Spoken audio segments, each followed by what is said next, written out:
Good evening, everyone, and welcome along to tonight's Greenway. It's not Candidates Forum anymore, it's Candidate Forum. So I'll explain more about that in a moment.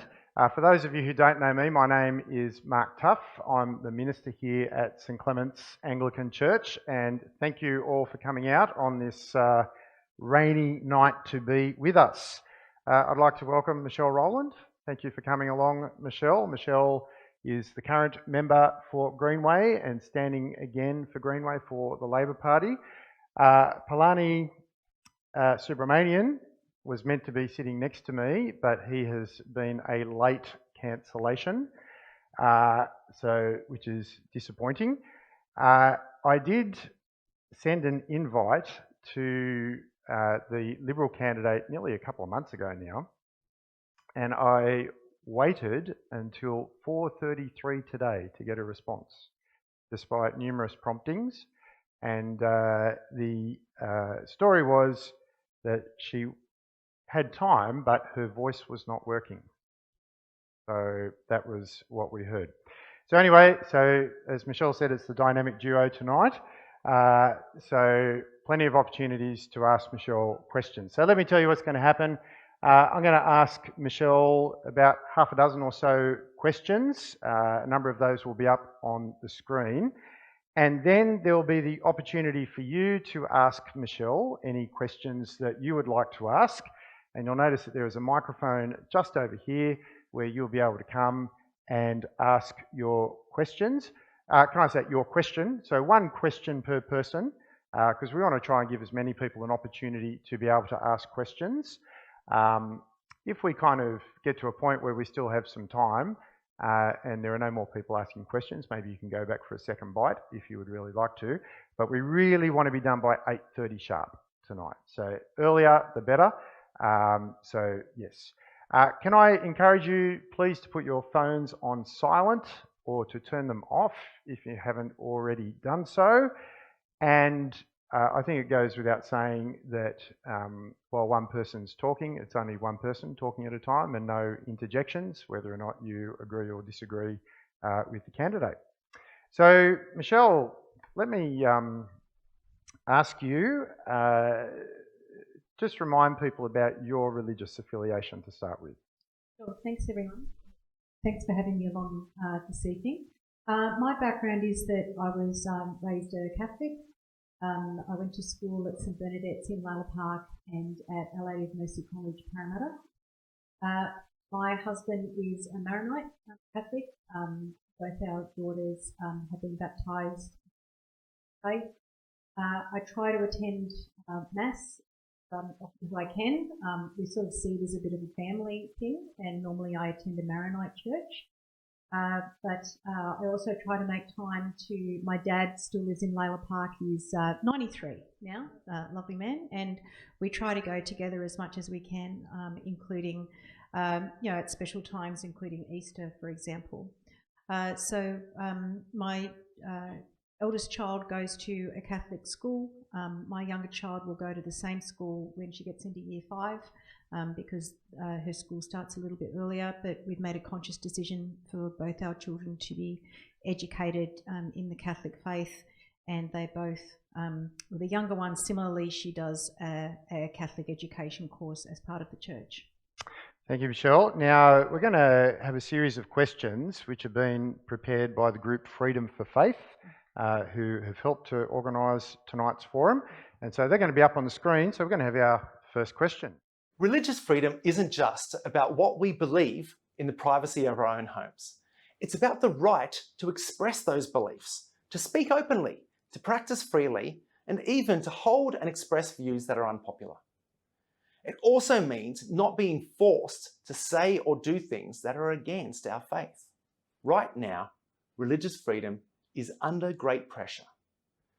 Beliefs that have been consistently taught for thousands of years are starting to be defined as harmful or bigoted, and laws are being enacted that restrict these teachings in the name of inclusiveness and protecting people from harm.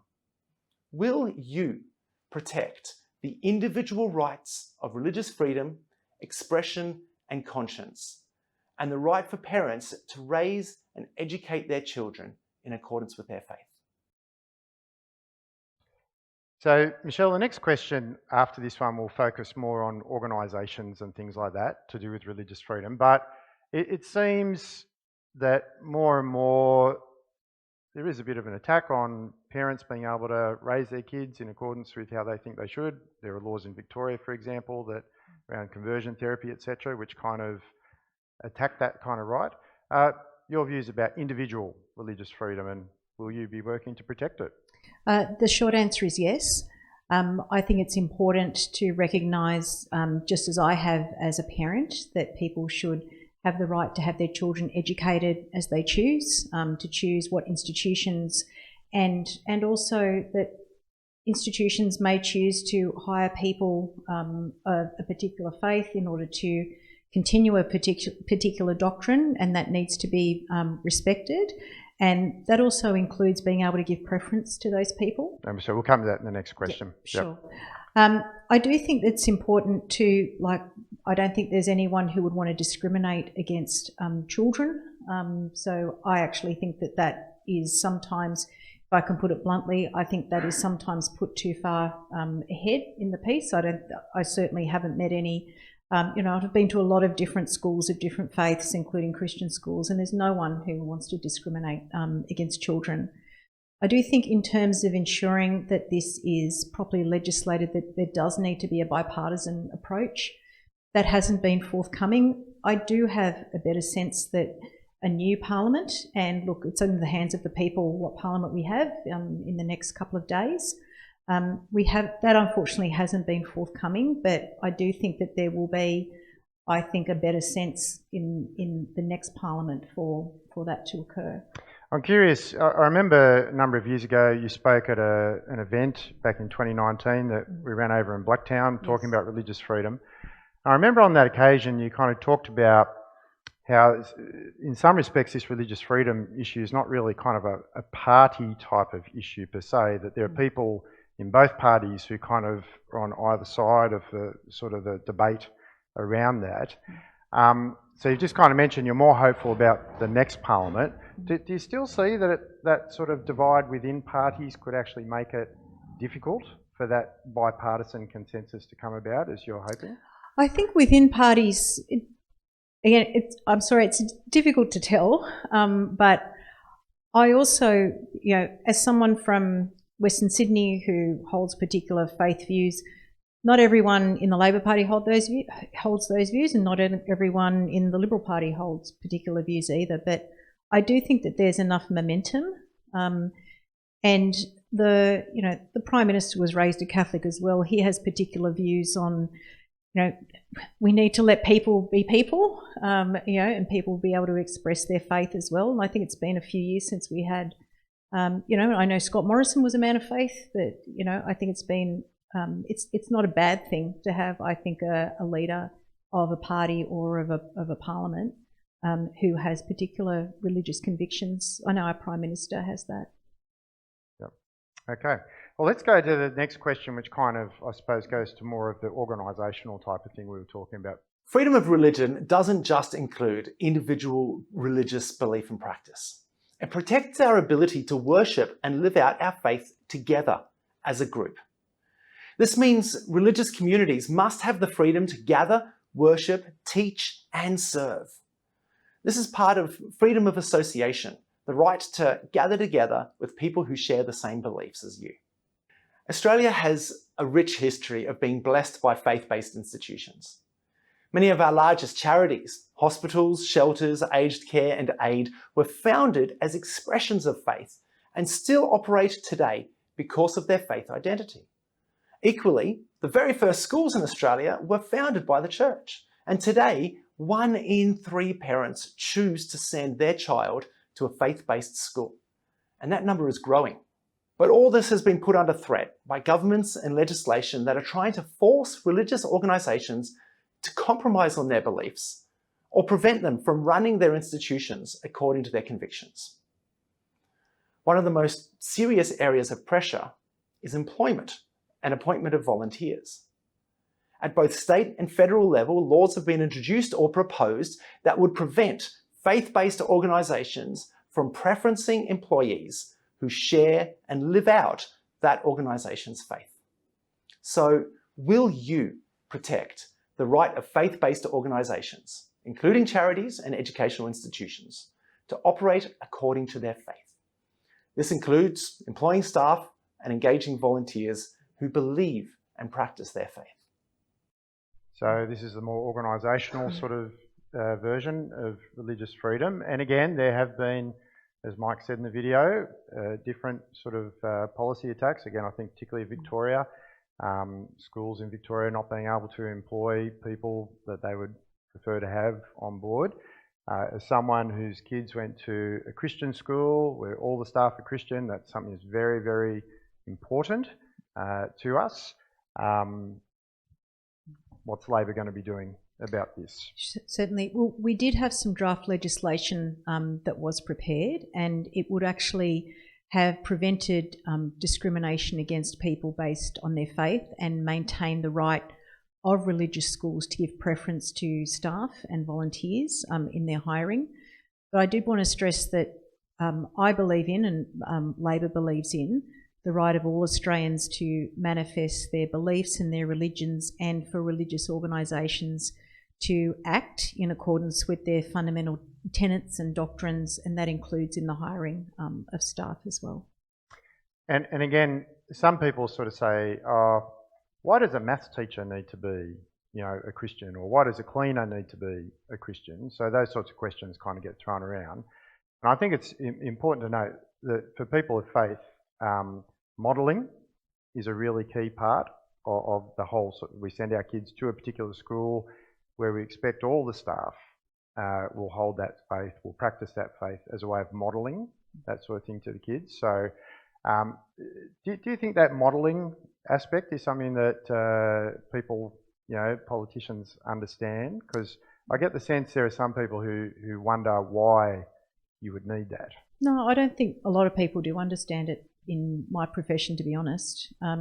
Whereas, when I go to visit schools, your first point of contact is the admin people at the front desk. They answer the phones, and you deal with everyone on an equitable basis, including the cleaners and the groundsmen, and they're all part of a community. So, I think that it is important, and I think that, every faith-based school that I've been to, no one is, it's not treated as a hierarchy, it's treated as a team, and they're people that you and your children will associate with. So I understand it and respect it. Okay, let's go to our next question. Different topic altogether. For more than 160 years, Anglicare Sydney has been dedicated to serving our community, providing essential support to older Australians, families in crisis, and those struggling with housing and financial insecurity. As the housing crisis deepens and cost of living pressures intensify, financial hardship is affecting more people than ever. Parents are struggling to put food on the table, families are being forced from their homes due to rising rents, and those escaping domestic violence often have nowhere to turn as they start over. Hardship now touches a broad cross-section of society: working Australians, people on income support, retirees, pensioners, First Nations communities, and culturally and linguistically diverse families. For many, this is the first time they've ever needed help. With an election taking place in the midst of a cost of living crisis, we know that voters expect real solutions. So that's why we're asking every candidate a simple but critical question. If elected, what will you do to ease the cost of living pressures on individuals and families, especially those most at risk? So in Layla Park tonight, across the road in the community hall, there's probably 120, 130 people dining at the caravan because they struggle to make ends meet. We run a mobile community pantry here every fortnight and financial assistance with Anglicare. Our numbers in the last few years have actually gone up quite markedly for that service.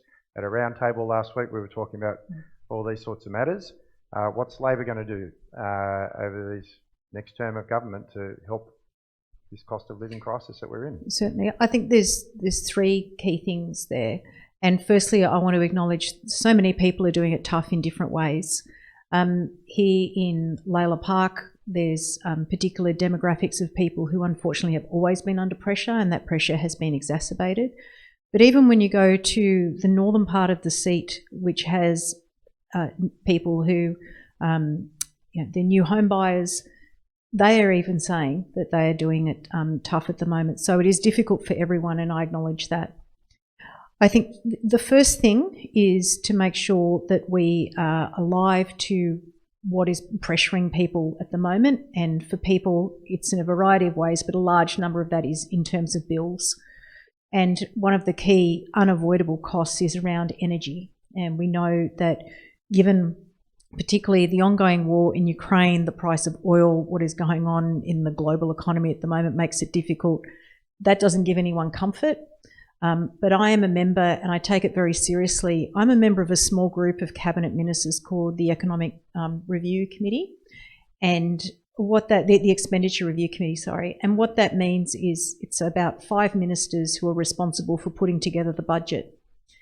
And I take that very seriously. I think about how that will impact people in Layla Park. I think about how that will impact people in the ponds, in Box Hill, in other areas. So it is a very deliberate decision to understand that whilst we, before we manage to get on top of what is the essential problem with energy, and that is that we need to get more renewables into the system, we need to make sure that we get more gas into the system. That's going to take a bit of time. It's happening, but and bills are actually lower than what they could have been, but that's, again, of low comfort to people. Having energy bill relief, which is real money in people's pockets, is one of the key ways that we do that. And the other key way that we do that through putting money in people's pockets was a difficult decision that we made as an Expenditure Review Committee, which was at the beginning of last year, to say we will do those tax cuts differently, that we said we would implement, but we would do them differently so that every taxpayer would get a tax cut. Again, it does mean, and we've also added to that by introducing a $1,000 instant tax deduction as well, which is important. But again, that's a very direct cost of living relief.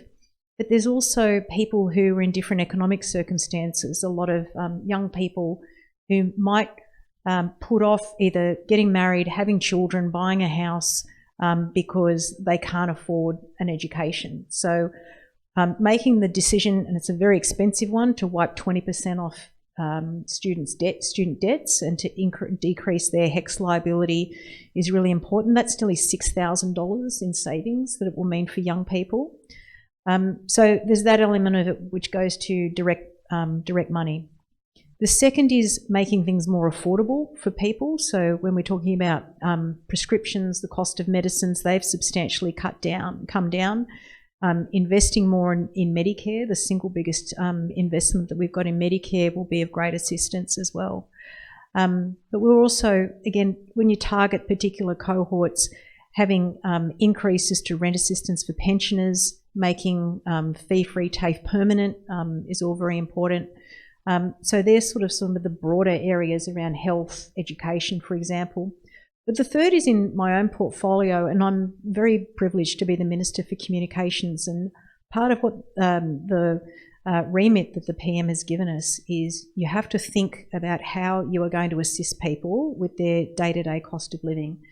We've come up with 2 things that I think are really important. The first is, you might know that with energy, there are really strict requirements that require energy companies to keep you connected. You're not going to get immediately cut off if you're not paying your bill. There's different ways in which you can pay in instalments, for example, or achieve financial hardship. That has never existed in the telecommunications space. You could essentially be cut off for not paying a bill in accordance with your agreement with that company. We've now got financial hardship provisions, which means that telco companies actually have to actively monitor your capacity to pay. And there's new provisions that require you, the telcos, to ensure that you are not being sold something that you're not going to be able to pay for. And you might have seen there's been some absolutely unconscionable conduct by a couple of the telcos who have sold products, particularly to vulnerable Australians and Indigenous Australians, that they could never repay. So that's the first time we've actually had those laws in place.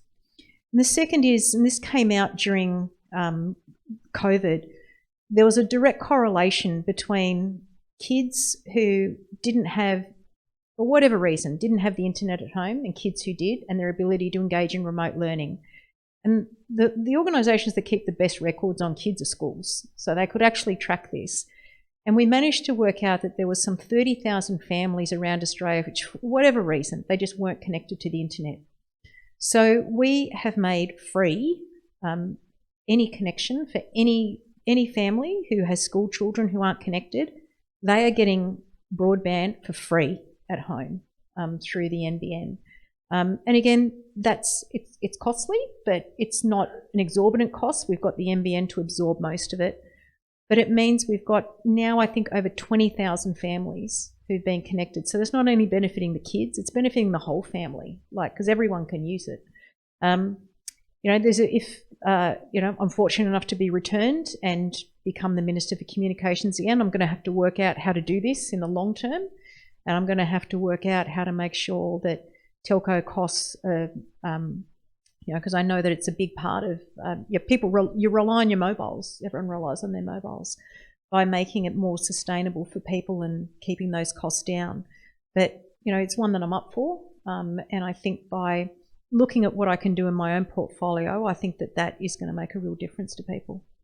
Okay, thanks, Michelle. Let's go to our next question, which does directly impact upon your portfolio. Australia is in the middle of a gambling epidemic. The figures show Australians lose per capita more than any other country in the world, a staggering $31.5 billion. In this cost of living election, it's salient to know that families are losing more to gambling than they're spending on their utility bills. More than 2 years ago, the Murphy Parliamentary Inquiry delivered a report to the government recommending, amongst other things, a full ban on gambling advertising. It's a move that polls show 72% of Australians support.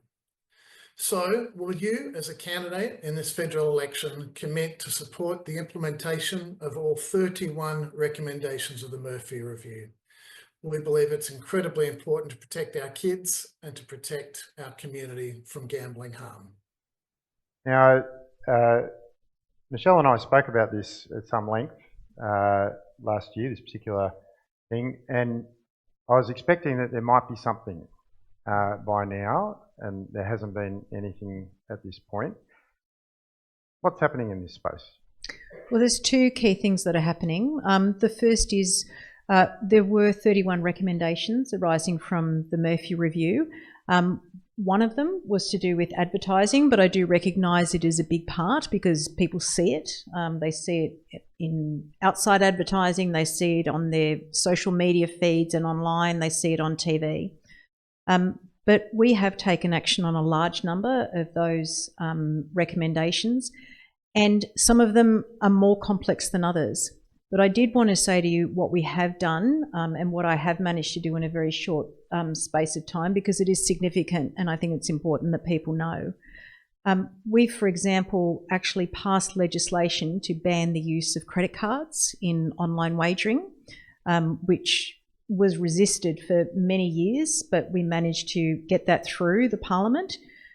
We've also put in place measures to do with what's called pre-verification. So people have to be identifying who they are when they open an account, and it also strengthens those protections for people who might be underage and going to bet as well. We've also introduced new monthly activity statements. So people actually, if they've got online betting accounts, they actually have to be able to see what they've been losing, essentially. So being able to see your losses. Advertising rules have changed as well. You might remember there used to be a tagline that just said "Gamble responsibly," and it was demonstrated through experts that this was not having an impact. So that has changed. You would have seen enhanced taglines such as "You win some, you lose more," for example. But we've also I think one of the most important things we've done, and you might remember that some years ago there was a huge push to establish some mandatory rules around self-exclusion when it came to poker machines. We've actually managed to put in place self-exclusion for online wagering with one step, and that's called BetStop. And in less than 2 years since that's been operating, there's nearly, I think, 40,000 people who've chosen to exclude. And just to give you a sense of who's in that, most people who are self-excluding are choosing to self-exclude for life, and most people who are self-excluding are young men who are some of the most vulnerable. We've also been working very closely with some agencies who deal with addiction to make sure that this is advertised, that people understand what it is. But also we need to, and we have acted on this, recognition that often this starts with young people who are engaging in gambling-like games.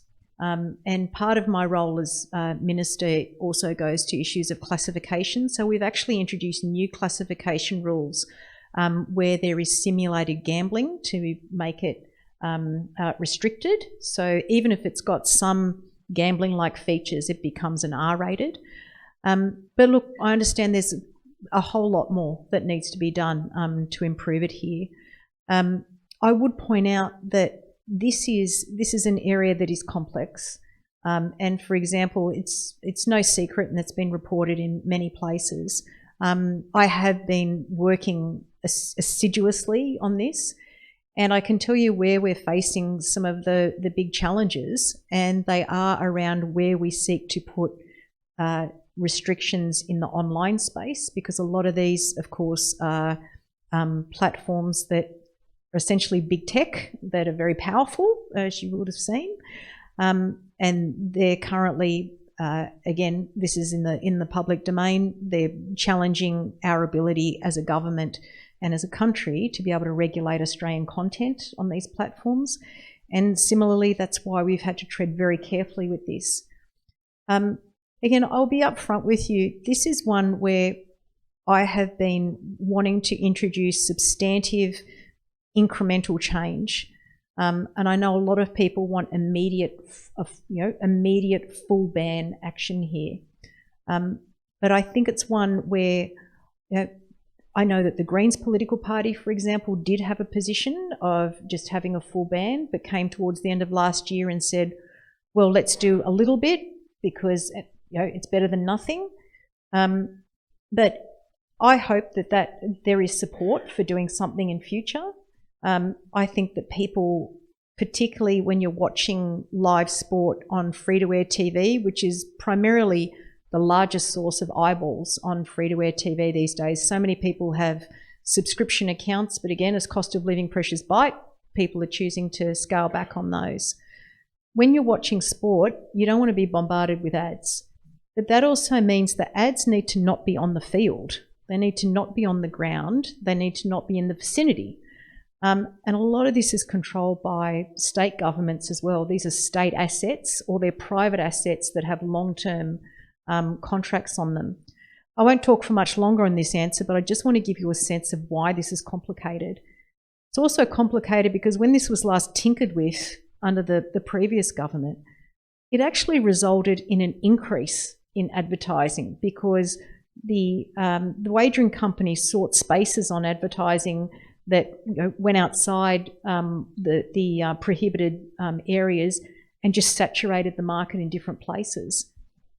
I think that there is a really strong appetite to have wagering not on live sport, to have advertising not on those shoulder programs where you have commentators who are often paid by and sponsored by wagering companies. And I also think, considering there, aside from sport, where people are watching free-to-air TV and where children are watching is also the time we call family viewing. There's a lot of family type viewing that people watch. There's currently no set restrictions in there, but I think there is a really strong appetite for us to have those there. So what I'm trying to do is put together a package. I've worked very closely with the broadcasters, with some of the with the sporting organisations, but it is an area that is complex. I need a bit more time to be able to get this right, but I am confident that a new parliament will be able to have some substantive change in there. But in the meantime, I don't want to leave anyone with the impression that we haven't been doing work in this space, because we have.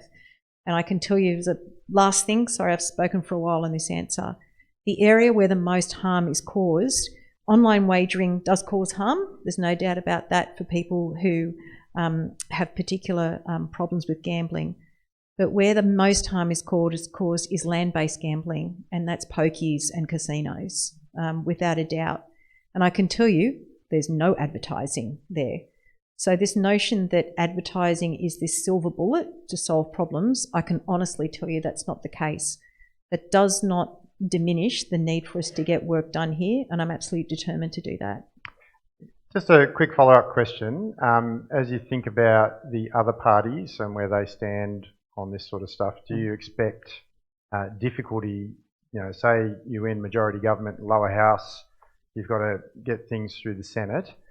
Do you foresee difficulty working with the other parties to get reform through the Senate? The most difficulty I see is working with some of the independents, to be honest. And look, I can understand where they're coming from. They have, they have a particular persona that they seek to push. I can see that, like, for example, the Greens in the Senate came towards the end of last year, but by then we were at the end of the parliamentary, essentially the end of the legislative term. So if the Greens are serious about incremental change, then I think we can achieve that. Look, I would like this to, there is no reason why it shouldn't have the support of the majority of parties. Like, we know that the Liberals have said they want to ban advertising during live sport and an hour before and after. So do we. Like, so I think we do have a starting point there. And I do think the next parliament should be able to, particularly if there's a majority government, should be able to achieve that. Okay, thanks, Michelle. Let's go to our final video question now. I'm Jude Simeon, chairperson of HOMINA, the human rights organization for the Middle East and North Africa, and the executive director of Philoy Global. Australia has been a champion of human rights and religious freedom, but right now our immigration system is failing some of the most vulnerable persecuted religious minorities. Christian converts, the Ahmadiyya community, and others fleeing persecution often cannot register with UNHCR or disclose their faith in their host countries. Why? Because doing so could put them in even greater danger. Yet, Australia's humanitarian intake still relies and prioritizes UNHCR referrals, leaving these people with no clear pathway to safety. The current refugee policy does not even mention religious minorities.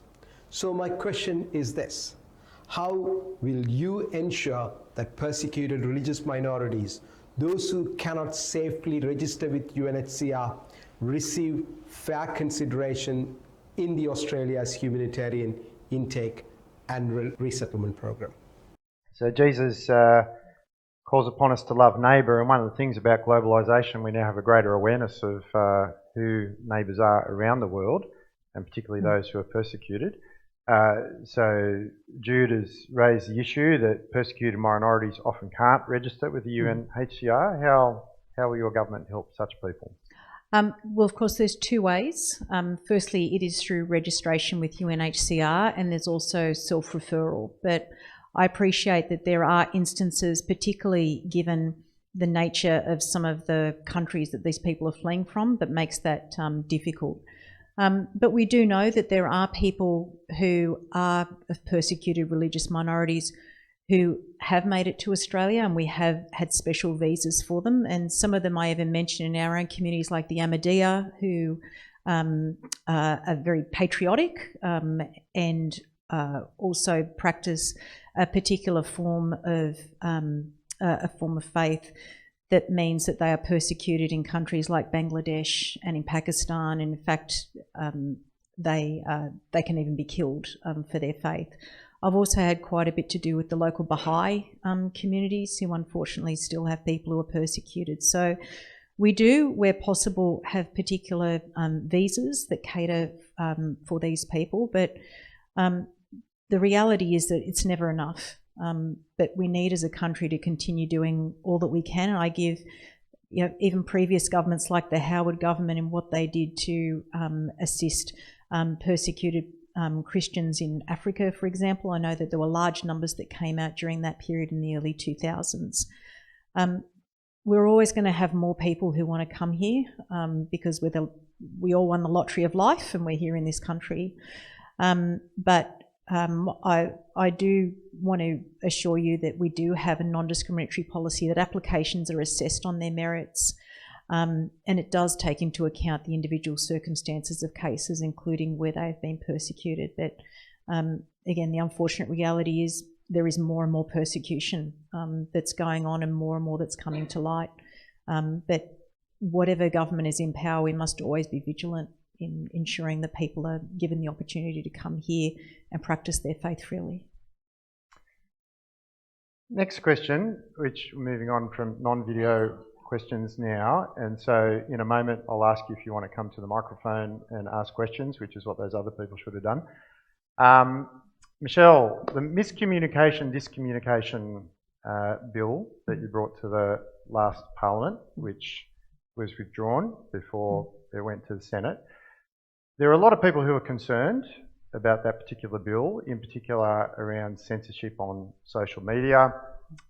Social media companies kind of, under the bill, were to kind of look at what was going on, make sure that misinformation, disinformation wasn't occurring. There was particular concern for Christians that could mean Christian voices on social media being silenced. We met about that with the head of the ACL, and there were exemptions that were put in place, which we were very thankful for as part of that. But still, people were concerned about it. I suppose my question is sort of two-part. Why did you think that was an important bill to bring in, first of all? And secondly, obviously it didn't go further because of it was perceived it wouldn't get through the Senate. If the Senate makeup, say, changes, will you be actively pursuing a version of that bill in the next term of government? Well, thanks, Mark. Well, to the first, why it's important. There's currently no rules around what platforms need to do to have a responsibility for what might be inauthentic behaviour, or where there is what we would call seriously harmful, deliberate or incidental misinformation that is spread online. There's currently no rules around that. There is a voluntary code of practice which is absolutely not complied with, and it does mean that, unfortunately, the platforms remain the curator of all the content that's on there, including content that might be harmful to our democracy, that might be undermining, might be undermining the safety of citizens, for example.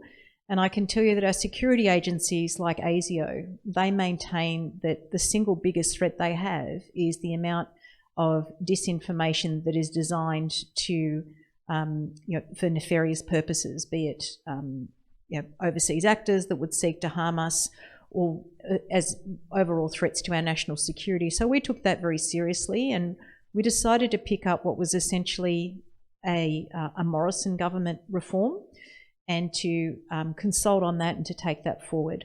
I'm grateful to you, and I'm grateful to the meetings that you facilitated to try and make that bill, ensure that that bill represented exactly what we wanted it to do. So it was initially an area of bipartisanship until it wasn't anymore. But in terms of, and that's why it was withdrawn, will it be brought again to the Parliament? No. We've decided that there's other ways that we need to deal with this, and that includes by ensuring that we have a robust and free media. Media in this country, unfortunately I'm here to not break any news, media in this country is one of the most concentrated in the world, and there are some regions in our country, for those of you who might come from country areas, that just don't exist anymore. So we've decided to put a lot more funding directed towards what we call NewsMap, the News Media Assistance Program, towards localised news content to make sure that we do have independent media that's flourishing in our communities. We've also delivered stable 5-year funding terms for the ABC and SBS. They're the two most trusted sources of news in Australia. And I reiterate that they are public broadcasters, not state broadcasters. And we've also decided that we will legislate what's called a news bargaining incentive. So this is where the digital platforms, instead of freeloading on the journalism of Australian publishers, they have to pay to use that content. And of course, this is an area of big contention with the Trump administration at the moment, who sees this as an attack on US digital platforms, when in fact it is agnostic as to which country it is. So the answer to your question is, we had exactly the same reasons for introducing the mis and disinformation bill as the Morrison government.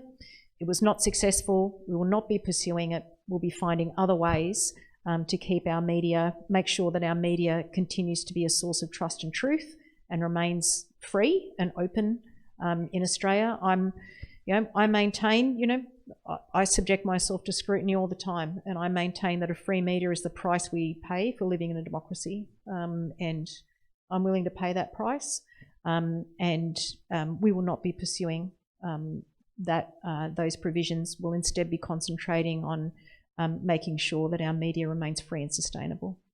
Thanks, Michelle. So that's all the questions from the video and from me. So if you have questions now's the time to line up at the microphone.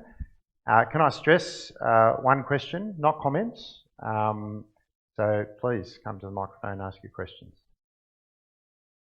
Hi, Michelle. I've got Jewish ancestry and all of that kind of stuff, and honestly, over the last 2 years, we've seen the most disturbing things in our society.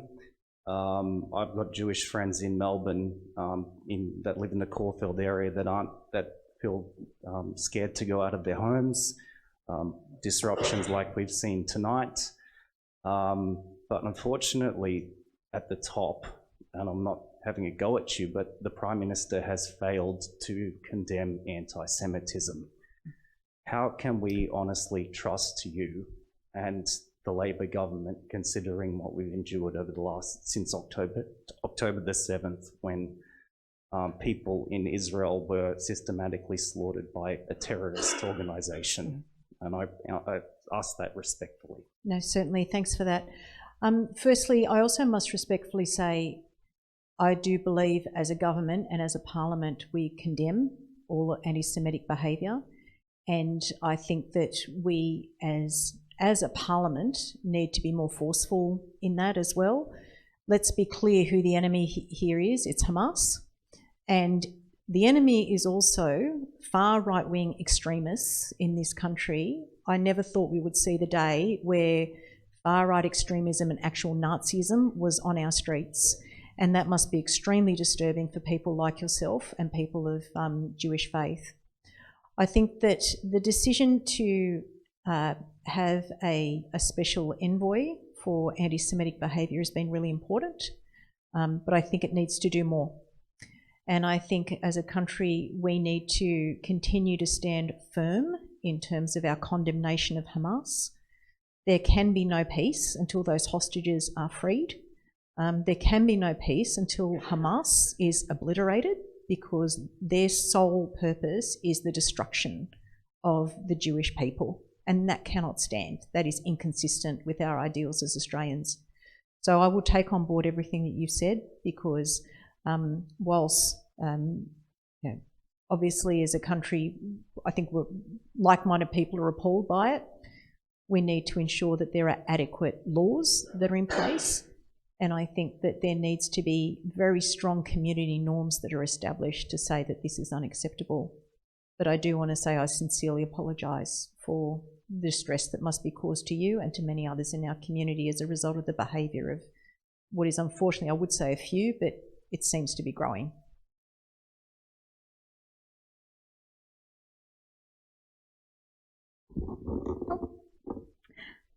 Hi there. My name's Alicia. I live just around the corner from here in Leela Park. I'm actually a member of Rouse Hill Baptist Church. I'm a part of the Blacktown local team at Sydney Alliance. I'm actually a recent first home buyer. I escaped the private rental system after receiving a no grounds eviction, and I'm really thankful that Labor has actually rolled out no grounds evictions in this most recent term. Every day I get to see the positive impact that affordable social housing has in this suburb, and it saddens me that that supply is dwindling at the moment of government housing. I've seen that in the ABS census data and the snapshot data from 2021 and 2023 that at the moment we're looking at around 122,000 Australians that are homeless. Meanwhile, we see that more than 1 million homes are vacant on a given night, with 1.3% of all Australian homes remaining vacant long term. I am getting to a question. Affordable housing is critical to ensure every Australian can live with dignity, stability and security, whether in social housing, renting or buying a home to live in. People on lower and middle incomes deserve policies which offer a fair go without putting upward pressure on housing costs.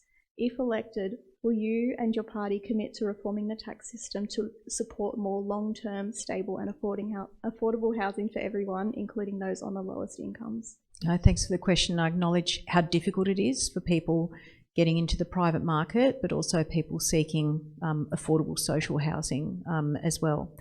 Our policy is skewed twofold. First, it's to assist people in buying their first home, and you would have seen the recent announcements about making it easy to get a deposit. We've done a number of pieces of modelling around this, and our conclusion is not that you should be withdrawing super, it should be about making sure that people actually get a foot in the door with an underwritten guarantee from the government. So that's the announcement that we've made recently to assist with first home buyers grants.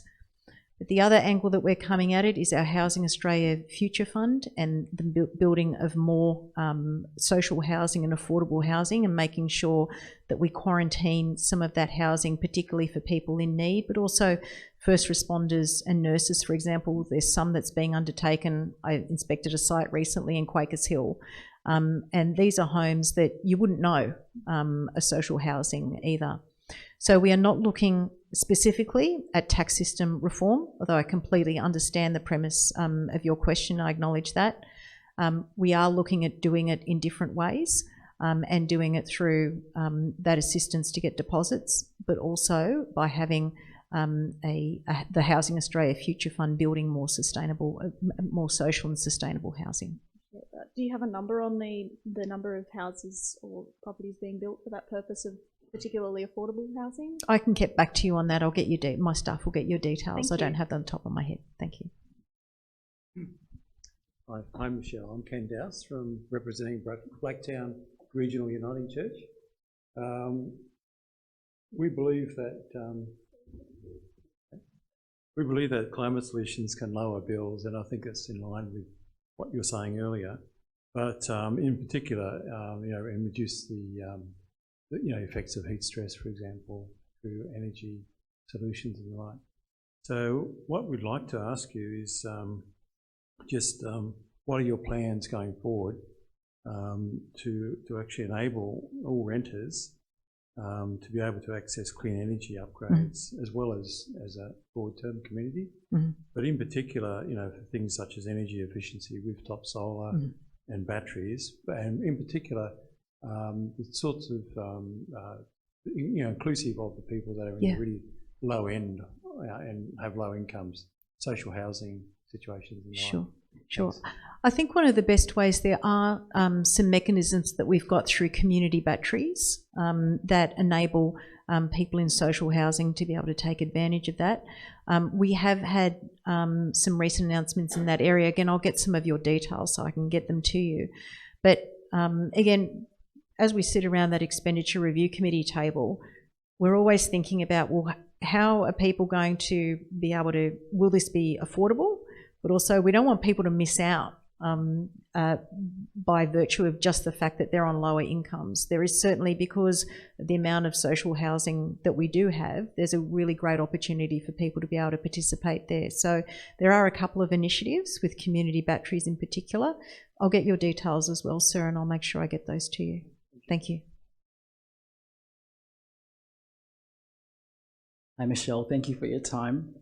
I'm a survivor of domestic and family violence.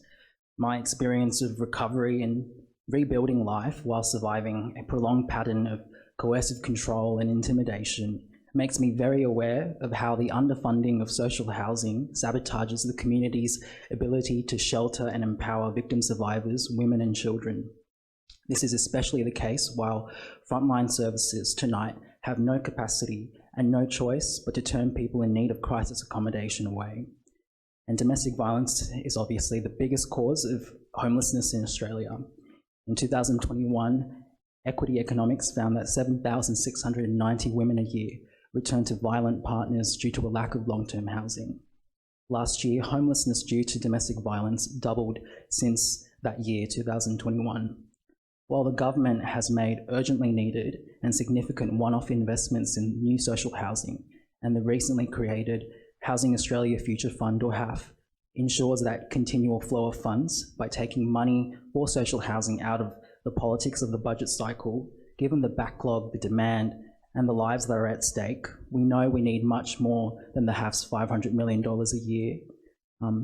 Will you, as the member for Greenway, and will you support and push your colleagues to support expanding funding for new social housing by at least $2 billion a year, the amount that experts say is needed to start to address the nationwide chronic shortage?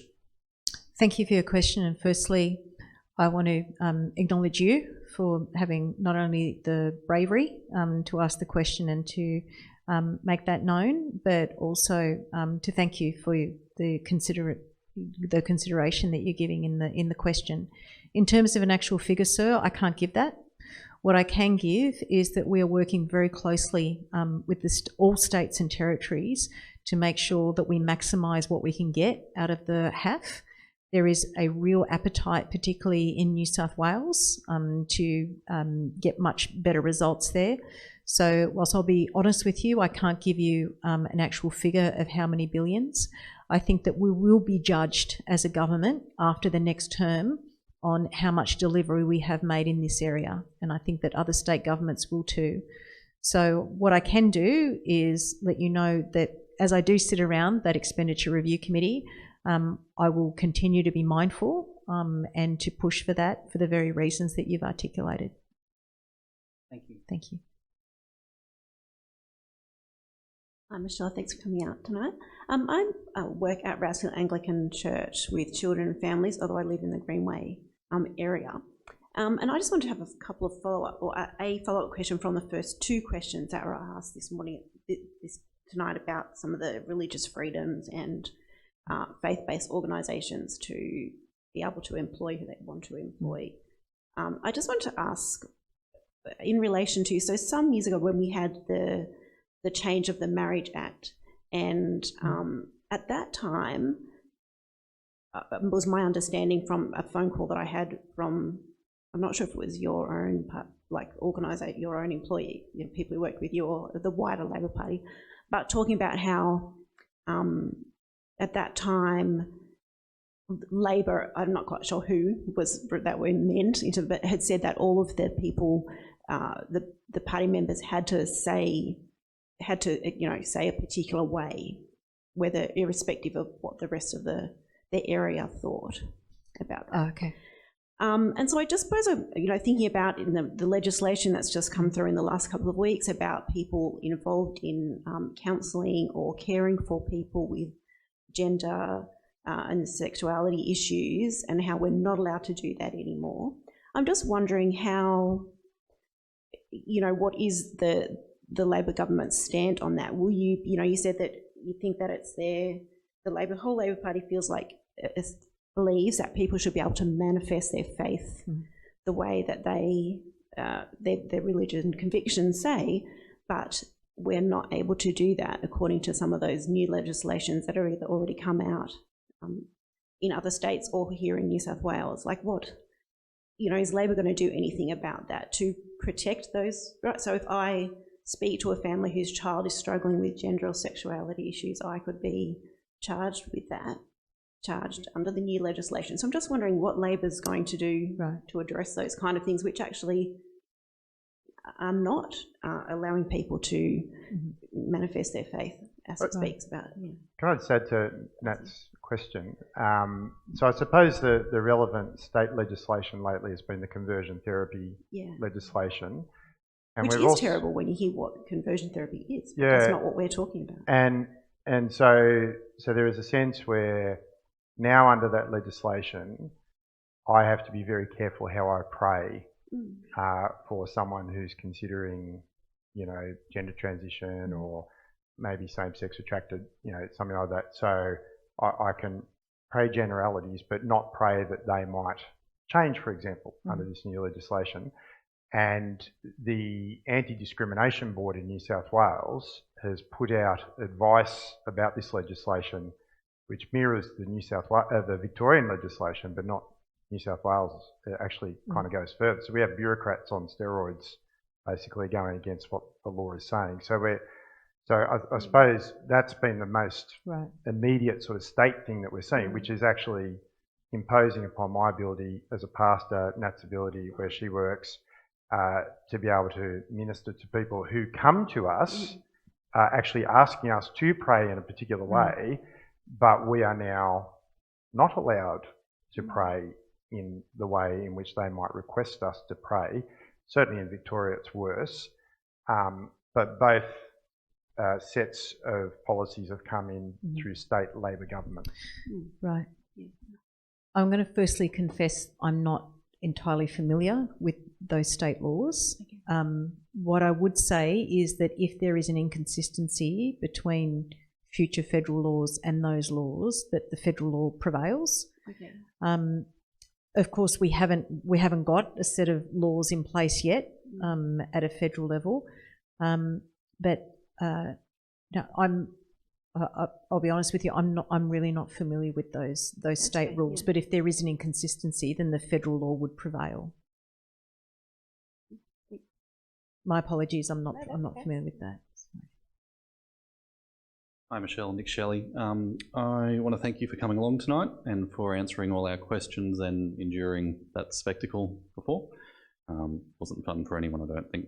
Now, Peter Dutton recently referred to The Guardian Australia and the ABC as the hate media, as opposed to, I guess, Sky News, which might be the love media. Last time the Liberals were elected, they promised no cuts to healthcare, education, the ABC, SBS, a bunch of stuff like that, and they broke these promises in their first budget. What will Labor and you as the Minister for Communications do to ensure that we have strong, well-funded and resourced public broadcasters which will hold politicians of all persuasions to account? Sure, thanks for the question.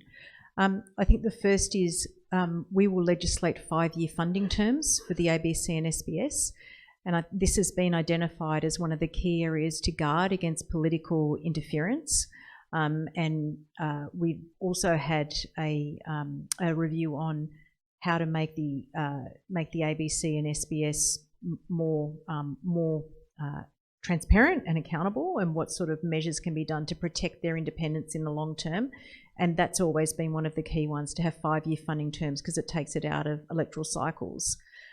We've also, as you know, funded to restore the $84 million in cuts that were originally under Scott Morrison, so that's been done. As I go to ABC Friends and other advocacy groups for the public broadcasters, the view is always that there's never enough, and I can fully appreciate that, in an area, as I just talked about, mis and disinformation and distrust of, the amount of distrust with what is online, there's probably never going to be enough money there, and as a government we have to make prudent decisions, because we have a free media in this country that needs to be supported in a variety of ways.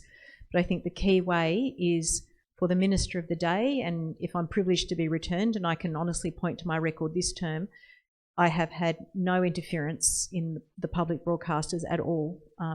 I recognise their operational and editorial independence. But at the same time, of course, they need to be transparent and accountable, and they do that through a variety of ways, including through the Senate estimates process. They also make mistakes. But as I said publicly in relation to Mr. Dutton's recent comments, you know, around the world, free media and public broadcasting is under threat, and you only have to look at the United States, where you know, public radio, public broadcasting is being defunded essentially. So I think that we need to not import those, what I think are dangerous views. We're a country that's always valued the freedom of our media, and whilst it is one of the most concentrated in terms of ownership, it is one where we do not have a state-controlled broadcaster. So I think my short answer is 5-year funding terms will want to be one of the key areas of there, but always to make sure that the ABC has adequate funding it needs, not only in terms of providing news, but they are the emergency broadcaster as well. And as natural disasters become more frequent, more severe, that'll continue to be important. All right, thank you. Thank you. Michelle, first of all, thank you for being here. Clearly the other candidates didn't want to come, which is quite disappointing, so commend you on that. You mentioned earlier with regards to the misinformation bill, you had learned a lot after being approached by Christian groups or Christian people in the community. What's your approach once you're approached by those groups to act on their behalf? What does that look like from your end when you speak to your party, you look to make amendments to a bill? To the disinformation? Just in general, like that was a case study, of course, but like in general, sure. If someone come to you in the future, says we have concerns about this, what's your approach? What does that look like? I think, thanks for the question, I think it will be the same as I've applied it, you know, in the last couple of years, in particular, my dealings with different people in our community who I respect, like Pastor Mark Tuff, for example. You know, I appreciate the way in which people here have connected me with different groups, be it climate action groups, be it, you know, Freedom for Faith. So I think that that level of thoughtful networking has been really important to me, and I'll continue to apply that. Right, and if we were to network with you, what would be the best approach? Look, you're always welcome to contact me through email or any other way. You know, where it's possible, you know, I've tried to make time to be in person to meet with Mark, and, you know, as he facilitated with the ACL, for example, my staff and department also did that as well. All right. Okay. Thank you. Michelle, Michael's my name. I'm one of the parishioners here at St Clements. I think back to a while back when there was the debate about the freedom of faith kind of legislations and the things that were being discussed. At the time, I felt that two quite separate issues got conflated. On one hand, the protection of people of faith from other private citizens and private businesses, and on the other hand, protections from government action. I guess I'd be just grateful to hear your view on to what extent you view those as the same or different things, and whether one or other is more prominent and more important. That's a really interesting question, because, you know, often government doesn't want to be you know, doesn't want to be the arbiter of some of these things, but sometimes it does need to step in. I guess the end of the telescope that I view is, I think about, well, how is this, are decisions being made or are actions being taken that diminish a person's rights? I think about it as a rights-based question. So if your question is whether you think sometimes they're in conflict, yes, I do. Sometimes think they're in conflict, like whether government action versus private rights actions. But I also don't think the government can be the arbiter of a lot of these things. I do think that if you're thinking about something, for example, are you thinking in terms of religious discrimination generally, or? Like? Yes, I mean, the gentleman spoke earlier about Jewish people and the kind of attacks that they've experienced. I mean, that all happened after this that I was talking about. But that is like it's one form of threat to religious freedom, I guess. The other form of threat, which a question was asked just now about too, is laws from government. Yes. And I view them as quite separate topics. And I guess the one that has worried me more over time is the threat of government restrictions on our freedoms. Sorry, I've forgotten now what you asked me. No, I tend to agree with you. Well, I agree with you. Yeah. I think it is government, like decisions of government, that have the greater ability to be a threat. But I think in terms of the greater ability to harm, I think a lot of that does come from individual rights being diminished by others rather than by government. Like our first questioner was, yes. I think that was partly about, you know, government should be doing more, but that is in response to the attitudes of people that are unacceptable. I consider to be unacceptable. So sometimes government does need to take action. You know, I could not agree that there should be stronger. I couldn't agree more that we need the strongest laws that are against, you know, were essentially violent acts against people's faith. No, I don't think governments can ever be strong enough in that area. I'm not sure if I'm answering your question either, sorry, but I think we've had a good discussion. It was a very, it's a very open question, and I appreciate it. Yeah. Okay. I think just following up from that though, what we were talking about in the first two questions tonight was really about making sure that government, in decisions that it makes, doesn't impact the ability of religious people to practice their faith.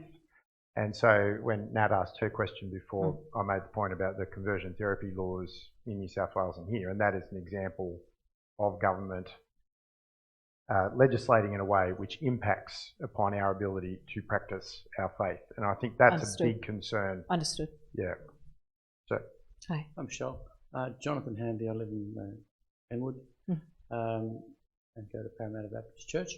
I just have a question for you, and I understand that it's largely an ACT government issue, but with regards to the compulsory acquisition of Calvary Hospital in the last term of government, because it refused to conduct abortions, just wondering, you know, from a federal perspective, what sort of discussions were held within government as to whether to act on that, or what the federal government's position is? Sure. At a federal level, I don't recall any discussions taking place, actually. I do recall my predecessor in the portfolio, Michael Lee, who was acting for the hospital, was quite distressed by it and made that known to me, and we had a discussion about it. But it was an area for which the Commonwealth didn't have jurisdiction. So, yeah, I can't really add more than that, sorry. Hello. Hi, Michelle. Felicity Briggs, science teacher. Very concerned about climate action. I teach young students who understand the science and are concerned about the science. I'm a member of Parents for Climate and ARC, which is Australia's religious response to climate change. Last election was the climate election that we heard when the Prime Minister was announced, and I haven't seen that in this term of government. I know that I would commend the government for their action on renewables and what Chris Bowen is doing in that area, and that's really wonderful, and the announcement on batteries and things like that. But when the nature positive laws didn't go through, the Prime Minister has said that in his next term of government something would happen with regards to that, but I'm not clear as someone who's going to vote what the plan is with regards to that.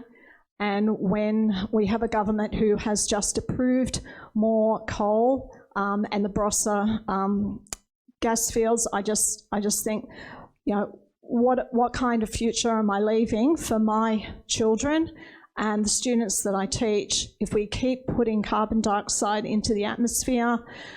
That leads to the crises of natural disasters, insurance going up, people flooding, bushfires, all that kind of thing. And I think we need a plan for the future, and I just don't see the vision there. And I want to know what Labor can do to give us that future that we can hand on to our children and for future generations as well, because if we don't take action, I mean, I know people will say that we're such a small player and our emissions are only, you know, a very small percentage, but I really think that when we're about the third largest fossil fuel exporter, and that we're not getting the returns on those exports either. We're not taxing those multinational companies that are taking the resources that belong to us. And, you know, when we're taxing our students more for their HECS than we are taxing those multinational companies and letting them get away with resources that belong to us, I want to see a government that can do something about that and make a change. And yeah, I'd like to hear what the government is going to do about that. No, thank you. And thank you for your engagement over this term with me as well. I want to acknowledge that, you know, we are not going to be able to turn around what the inaction that we've had over the past decade or so in one term. That it just can't be done in one term. But I do need to disagree with you respectfully. We have made considerable progress on getting more renewables on the grid, and also the incentivisation that we have had through different solar and battery schemes. But it will be a transition, and it won't be overnight. Gas and coal will continue to be part of the energy mix for the foreseeable future until we do manage to get more renewables online. I don't disagree with you that we need to have multinationals that pay their fair share of tax. There has been considerable reform in that area. But we were talking earlier tonight about, you know, the importance of trying to keep energy costs down. Part of that cost is because renewables haven't been getting onto the grid quickly enough. I can tell you one thing that's not the solution as far as Labor is concerned. The solution isn't to build nuclear reactors that won't deliver power a single light bulb for decades to come. But I do need to be upfront with you that it will take time. And I don't doubt the Prime Minister's conviction that we do need to see changes in laws. We do need to see what is equivalent to those nature positive laws, you know, something to that enacted in the next term. But I'll be upfront with you, it's not something that happens within one term. But I'm very confident that, you know, if we are fortunate to be re-elected, the first thing that the Prime Minister will be laying out is what we will be able to do as a second-term government in this area. One follow-up question. Sorry, we have another gentleman waiting to ask a question. So, yeah, sir. Hi, Ben Millars. I'm a teacher at a private Christian school, and I've come a way of coming towards wanting to vote for Labor for many reasons, but that kind of convictionally for me, that fear of the kind of legislation and the protection for a Christian school to act as a Christian school.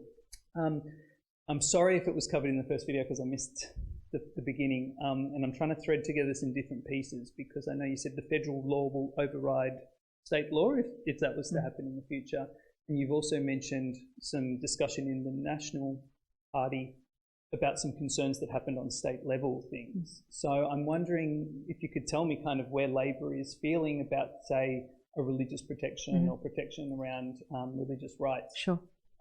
If there is that concern at a national level or federal level about what's happening, but I worry if I'm voting and then, you know, in a few years' time something gets passed that makes it actually difficult for me to carry out my convictions in my job. I think the short answer there, sir, is the only way in which I believe that there should be legislated religious protections, not only for people of Christian faith, but all faiths. Yeah. The Prime Minister has made it very clear, and I agree with him, the only way we're going to get this done is with the bipartisan commitment. This has been weaponised for, I think, at least 2 terms now. And I think the Prime Minister was right to say when it became clear that we weren't going to get bipartisan support for it, that we would park it and we would come back at a time when we could. I know that this is something on the Attorney General's agenda as well, particularly in the context of what is happening with discrimination on the basis of either Islamophobia or anti-Semitic behaviour. Yep. But it also equally applies to people of Christian faith as well. So I think my short answer to you is I don't think we'll be seeing anything happening in this space until we can get bipartisan agreement on it. Yeah. Thank you. Thank you. Well, we'll wrap it up there. Would you thank Michelle for coming and being with us you. tonight?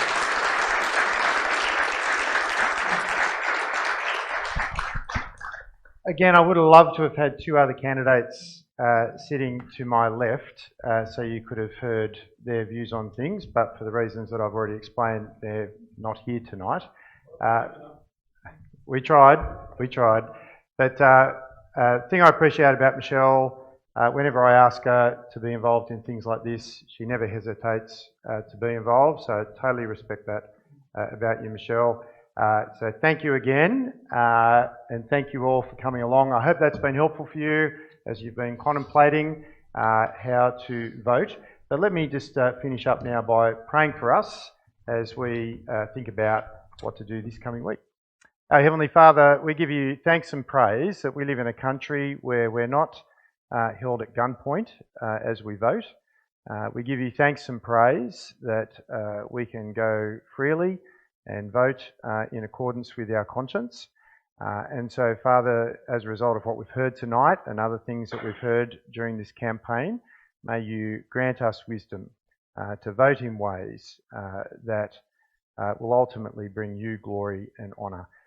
Lord God, we thank you for Michelle. We thank you for her service of our electorate over many years now. Father, we thank you for her willingness to serve despite sacrifices that are involved in terms of lack of family time and different things like that. And Father, may you continue to give her the stamina and energy that she needs to serve, and may you protect her family as well as she goes through all this.